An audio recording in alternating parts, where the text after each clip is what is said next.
दोस्तों नमस्कार। दोस्तों मैं बिमल शाही आप सभी लोगों का अपने चैनल में स्वागत करता हूं और उम्मीद करता हूं कि आप लोग सब लोग स्वस्थ होंगे एवं मस्त होंगे। सभी राष्ट्रवादियों और सनातनियों से ये निवेदन रहेगा कि आप लोग मेरे चैनल को सब्सक्राइब कर लीजिए और वीडियो को लाइक एवं शेयर भी कीजिए। दोस्तों आज हम लोग एक बहुत ही गंभीर मुद्दे पर चर्चा करने के लिए आए हैं और हो सकता है कि इस गंभीर मुद्दे से आप सभी लोग भी अवगत होंगे। तो वो गंभीर मुद्दा क्या है?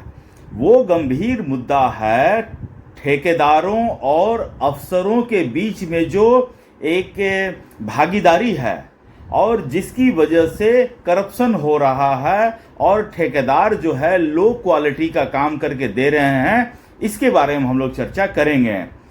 दोस्तों बिहार में ईडी की टीम और स्पेशल विजिलेंस यूनिट की टीम ने मिलकर कुछ जगहों पर छापेमारी की है और ये पता लगाने का कोशिश किया है कि बिहार में जो टेंडर माफिया हैं वो किस तरह से टेंडर पाने के लिए भ्रष्टाचार कर रहे हैं और इस भ्रष्टाचार में उनके साथ कई सरकारी अफसर भी शामिल हैं, जिसमें आईएएस रैंक के अधिकारी हैं, इंजीनियर्स हैं, टॉप टू बॉटम, ठीक है ना, इतना ही कहेंगे।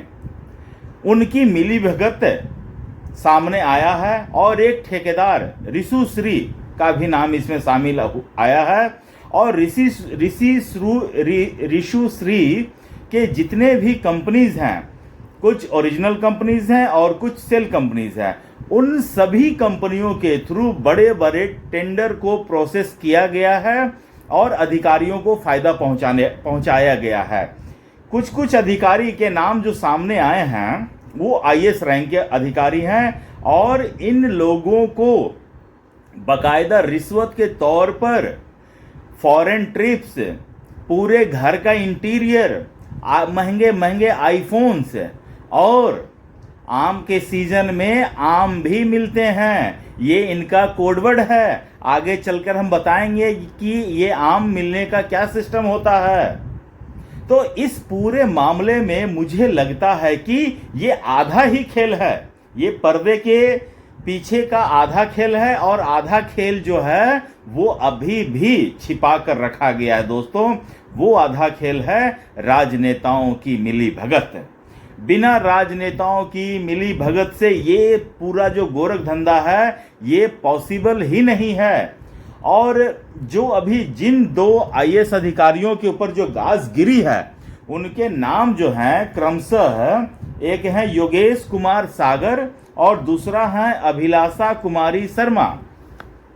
ये दोनों नौजवान आईएएस अधिकारी हैं और एक के फॉरेन ट्रिप का पूरा खर्चा जो है ठेकेदार उठाया था और दूसरी जो अभिलाषा हैं इनको महंगे महंगे गिफ्ट्स की आदत थी, इनके घर में इंटीरियर की आदत थी और भी कई तरह की आदत थी जो ठेकेदार जो हैं इनको आपूर्ति किया करते थे। अगर आपूर्ति नहीं करेंगे तो फिर इनको ठेका मिलना कैंसिल हो जाएगा। और ठेकेदारी में दोस्तों प्रॉफिट इतना है कि मैं कुछ ठेकेदारों को जानता हूं जिनकी संपत्ति जो है आज अरबों में है। आज से 15 साल 20 साल पहले उनकी कोई हैसियत नहीं थी, लेकिन आज के समय में ठेकेदारी कर करके उनकी जो संपत्ति है वो अरबों में जा चुकी है। अपने घर के बच्चों की शादियों में 20-20 करोड़ खर्चे कर रहे हैं। सोचिए, मैं स्वयं उन आईएएस अधिकारियों से पूछना चाहता हूं कि क्या आपने अपने बच्चों की शादियों में 20 करोड़ खर्चा किया था क्या? लेकिन बिहार में ठेकेदार जो हैं महंगे महंगे गाड़ियों से घूमते हैं, महंगे महंगे शौक पालते हैं और अपनी संपत्ति कई फोल्ड गुना बढ़ा चुके हैं। कहने को तो बिहार गरीब स्टेट है, लेकिन बिहार में 3 वर्ग बहुत ही ज्यादा रईस हैं। एक नेता वर्ग, दूसरे ये जो सरकारी अधिकारी हैं, ठीक है ना, वो वर्ग, और तीसरा जो है ठेकेदार वर्ग। ये बिहार की टोटल संपत्ति का मुझे लगता है 90% इन्हीं लोग के पास है। बाकी सब बिहार में पर मंथ की मजदूरी करते हैं, महीना भर कमाते हैं तो महीना भर खाते हैं। एज पर ही चलते हैं। किसी महीने उनको सैलरी ना मिली तो अगले महीने उनको खाने पे आफत आ जाएगा। ये सिचुएशन है। आपने देखा होगा दोस्तों, ये तो अभी बड़े लेवल पर, इससे पहले भी कई ठेकेदार के घर या सरकारी अधिकारी के घर छापा पड़ा था तो उन्होंने नोट जलाए थे।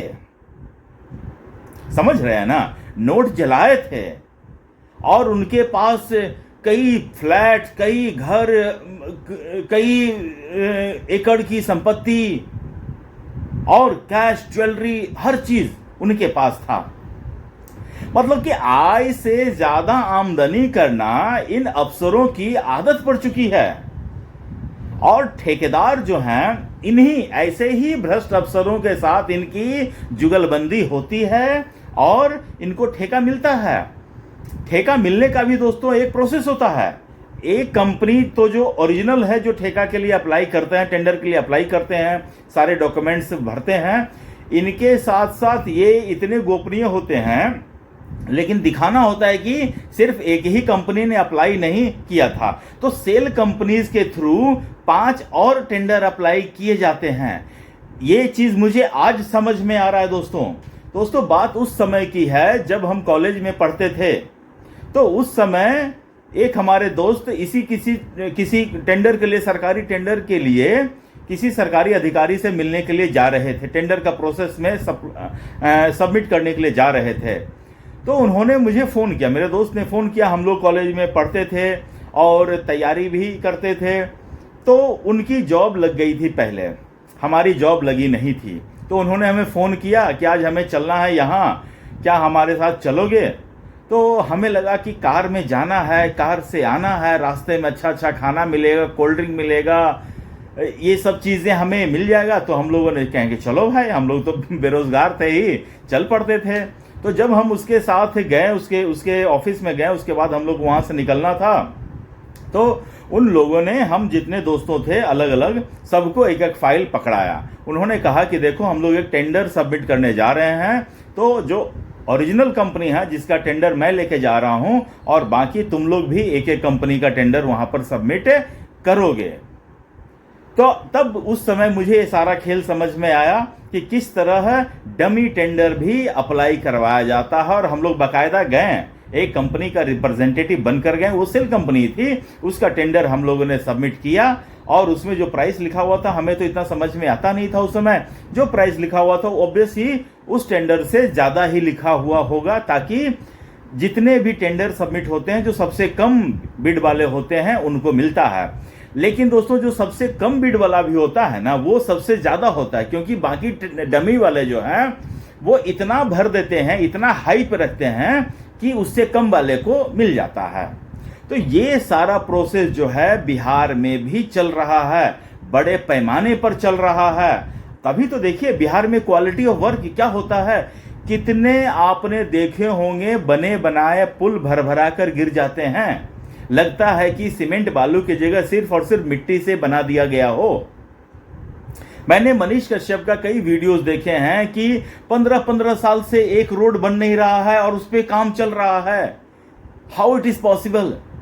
पूरा का पूरा तंत्र भ्रष्टाचार में लिप्त है, पूरा का पूरा तंत्र, और बिना राजनीतिक शरण के ये संभव नहीं है दोस्तों। अगर कोई कहता है कि इस पे पॉलिटिकल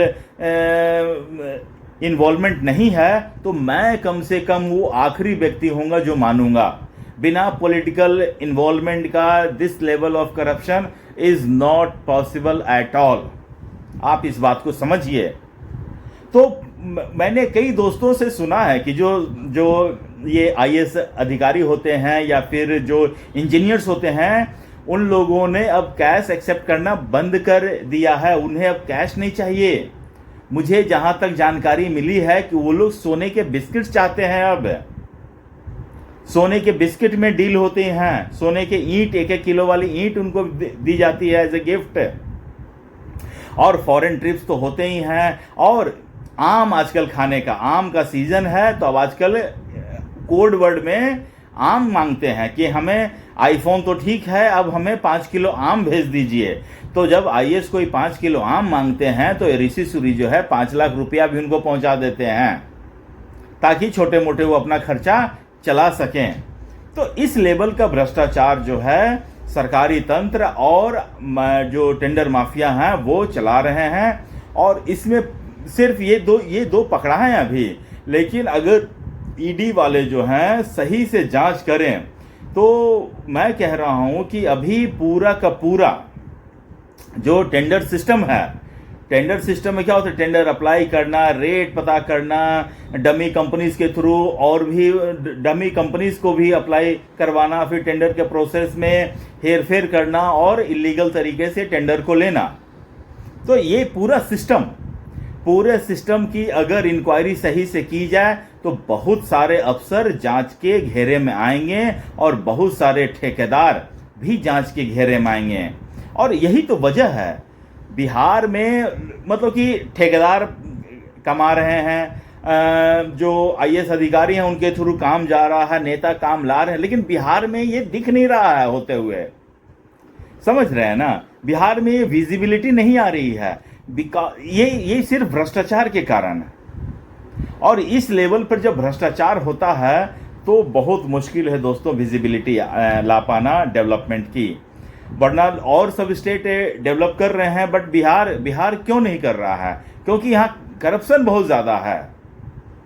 और जब तक करप्शन पे लगाम नहीं लगेगा कुछ भी नहीं हो सकता दोस्तों, कुछ भी नहीं हो सकता है। कि आप चाहे कितना ही ईमानदार नेता आप लगा दीजिए, अगर नेता, पूरा प्रशासन, पूरा सिस्टम अगर एक लाइन में नहीं रहेगा, सेम पेज पर नहीं रहेंगे तो बहुत मुश्किल है। तो दोस्तों आप मुझे बताइए कि क्या आप मेरे वीडियो से सहमत हैं कि नहीं, कि पूरा जो नेक्सस है वो चला रहे हैं बिहार को और इस तरह से भ्रष्टाचार कर रहे हैं बिहार में। आप मुझे कमेंट करके बताइए। अगर मेरी जानकारी थोड़ी कमी भी है तो आप मुझे कमेंट करके बताइए, मेरी जानकारी को दुरुस्त कीजिए। और अपना ख्याल रखिए, स्वस्थ रहिए, मस्त रहिए। तब तक के लिए नमस्कार, बाय।